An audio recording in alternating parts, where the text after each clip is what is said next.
He's the head coach for the men's team at Connecticut, two-time defending national champs, at least until tomorrow or late tonight. Dan Hurley joining us on the program. Good to talk to you again, Coach. Did you watch the games, the semifinal games? I did. Unlike after the 22 season where where we had that first round exit and I ignored the rest of the tournament. I've watched as many of the games as I possibly could since we've been eliminated.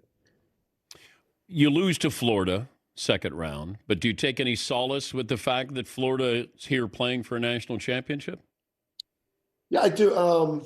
I think it's more honorable that kind of at the run we've been on, where we kind of fell at the hands of of a championship level team that's one game away from experiencing the championship glory. So yeah, I mean, if we would have lost to like a lower seeded team or a team that it was not of the championship caliber, I guess it feels more honorable, having won 13 in a row in that tournament in the fashion we did, to have it all end at the hands of the Gators. There's probably some honor in that.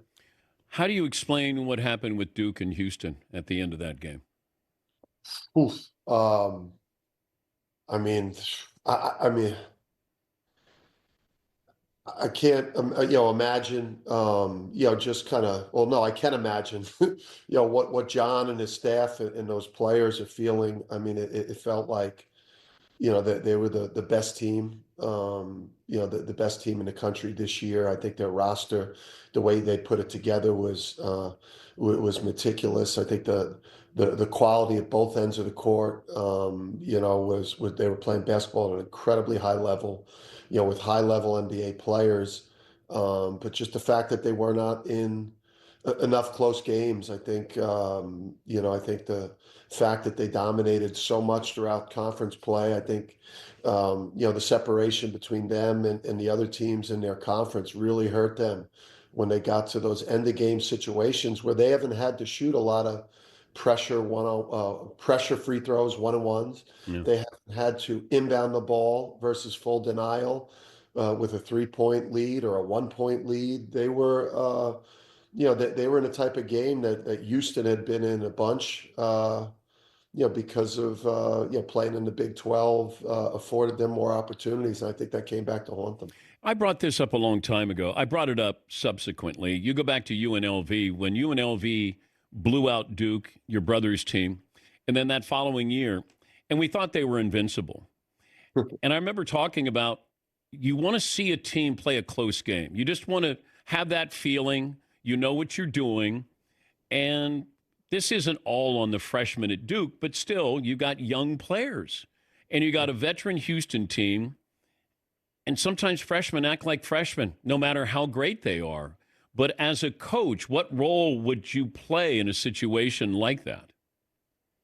Yeah, I think, some of I would say the situational things that you experience in with that true game pressure, Duke goes in as the favorite, just kind of like we were last year where, we're playing at such a high level. They had, dominated the first, 4 rounds of the tournament. Obviously, the Arizona game, ended up being an 8-point game or an 8-point win. But, at times in that game, they looked dominant. But I just think that you could practice situational basketball all you want.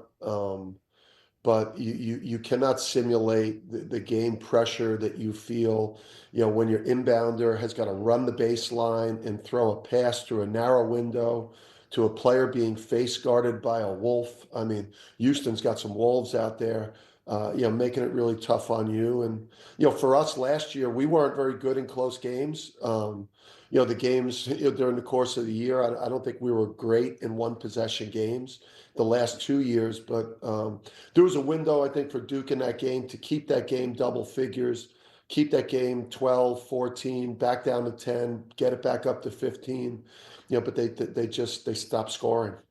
The difference in coaching a freshman and coaching a junior, what's the biggest difference? I just think repetitions, game experiences, just having been in those positions, before, more practices under their belt, more life experiences, just, a little bit more, maturity, a little more, worldliness, a little, just a little bit more, prepared, have experienced more failures, have experienced, different types of successes, just a little more grizzled. Talking to Dan Hurley, you're still the reigning national champs, at least for 12 more hours. That's why I'm wearing it today, Dan. I'm wearing it, man. There's a trophy behind you. There's a pair of shoes on top of that trophy. Whose shoes are those? Oh, J.R. Smith. J.R. Swish. That was my first great player that played for me at St. Benedict's, and the first play went to the NBA out of high school, so that was his rookie year shoe with the Hornets. Okay. Any other memorabilia that might surprise us? Oof, I got well, I think a lot of people like the underwear over, those are my lucky underwear. Not many men have their underwear on a plaque in their office. Obviously, the gladiator helmet, that explains a lot about me right there. I think the lion head behind it. You haven't gotten in trouble in a while, have you? No, I've got a lot of self-aware. Well, I don't have a lot of self-awareness. I have enough. I have enough self-awareness and situational awareness that I skipped San Antonio, and I decided not to parade myself around the Final Four, and to take a break, to let people have a little bit of a break for me, and then just to reflect on the year, the run we've been on, and obviously it was the first real chance, Dan, I've had, really, since we were eliminated from the tournament 22, through to that Florida loss in the tournament. My life's been a whirlwind, of some incredible moments, and some moments that aren't as great.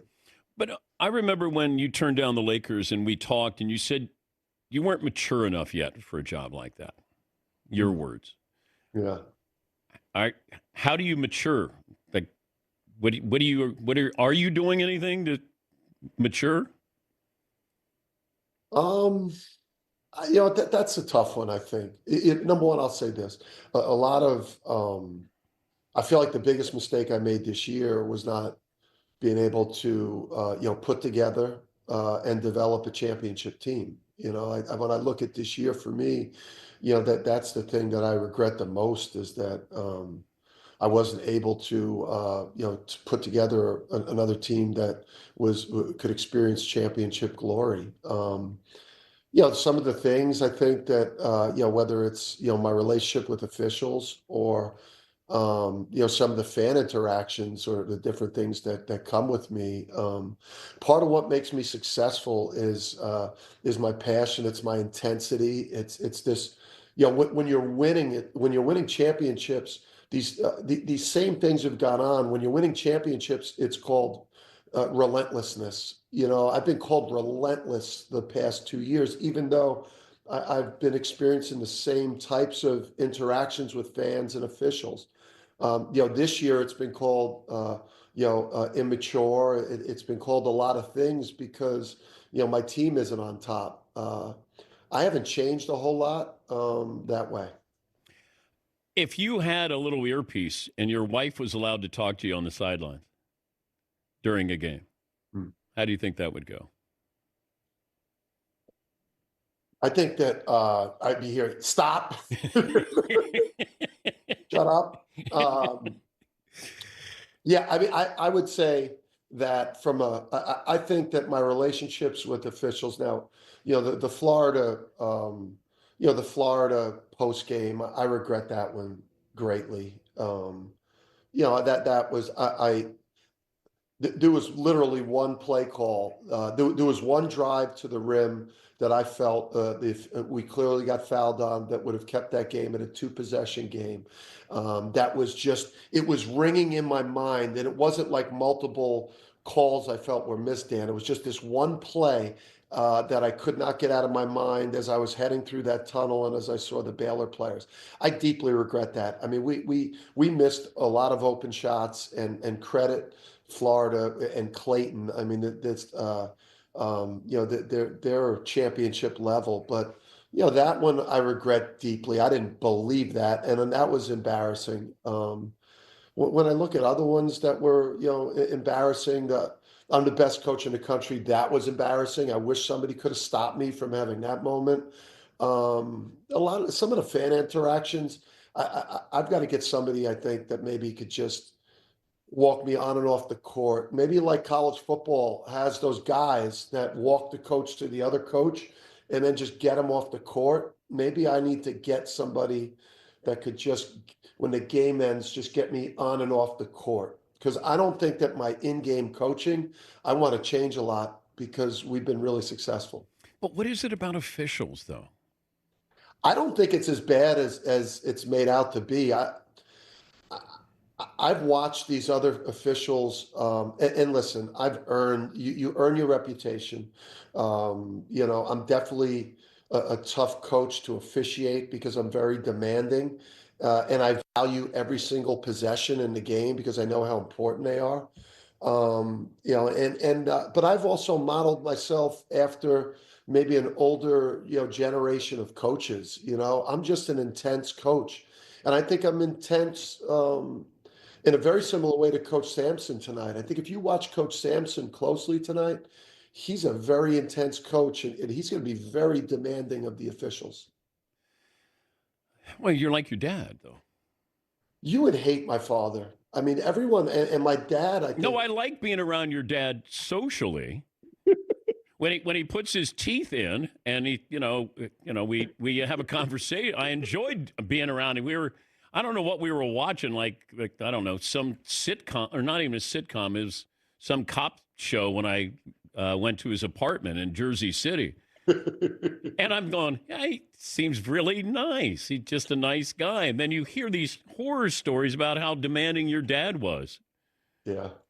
Well, I mean, Dan, it's like you got to be able to separate the competitor, the combatant. But could you coach like this, like you are right now? No. You couldn't just be like, all It right. doesn't line up with our play style. It doesn't line Oh, up okay.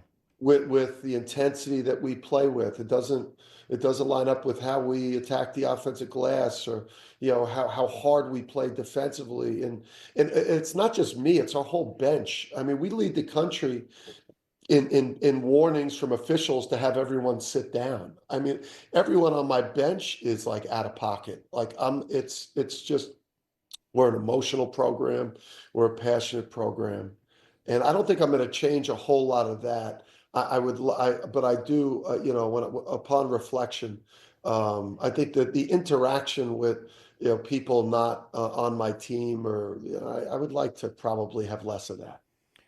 When do you walk down the hall to congratulate Gino? I guess I'm going to wait for him maybe to sober up. I mean, I wouldn't remember. I talked to him last hour. How did he look? He looked like $1,000,000. Hair was combed. I mean, he looked like Gino. I mean, he. I mean, we text, we talk. We were texting before all of his games, and I mean, he saved my season from completely unraveling in November. So I owe a lot to Gino, and What did he do? I mean, right when we got back from Maui, as I had erupted like a volcano in Maui, and come back to try to pick the pieces up, I was in a bad place. I was coaching angry. I was coaching frustrated. I